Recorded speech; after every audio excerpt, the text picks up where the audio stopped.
बहावल नगर में राहत कदा फाउंडेशन के ज़ेर इंतजाम एक पुरवकार तकरीब का इनेकाद किया गया, जिसमें सिलाई कढ़ाई का कोर्स मुकम्मल करने वाली मेहनती खवातीन में असनाद और तहफ़ तकसीम किए गए। तकरीब का बाकायदा आगाज तलावत कलाम पाक से किया गया और नाते रसूल मकबूल सल्लल्लाहु अलैहि वसल्लम की सदालत उम्मे अमारा ने हासिल की।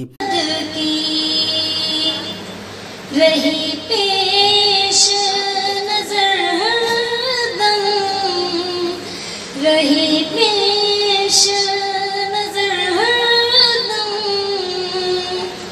वो अकीदत है मोहम्मद की। मेहमान ग्रामी Haji Ghulam Hussain, professor Mohammad Ahmed, Chaudhry Farooq Ahmed, professor Nayyar Zaman, professor Gulzar Bhatti, doctor Zafar Bhutta थे। कोई इदारे चंद जो है वो चला रहे हैं जिन बंदों के दिल में खुदा का खौफ है, अदरवाइज ये उनकी कार्रवाई है और कारकर्दगी है।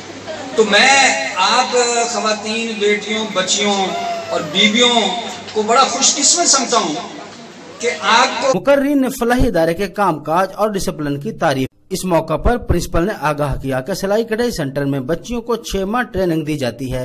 ये फलाही इदारे पिछले 2.5 साल से काम कर रहे हैं। सेंटर के कयाम से अहले इलाका के बच्चियों को हुनरमंद बनाया जा रहा है।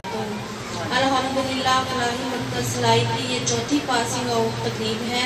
फलाही मरकज़ सिलाई का मकसद दौरान तरबियत रसा तालबात की तादाद और इसके फायदेमंद होने की चीदा नुकात पर रोशनी डालना बहसियत। कोर्स मुकम्मल करने पर इदारे के सरबराह की तरफ से गरीब और मुस्तहक बच्चियों को सिलाई मशीन मुफ्त तकसीम की गई।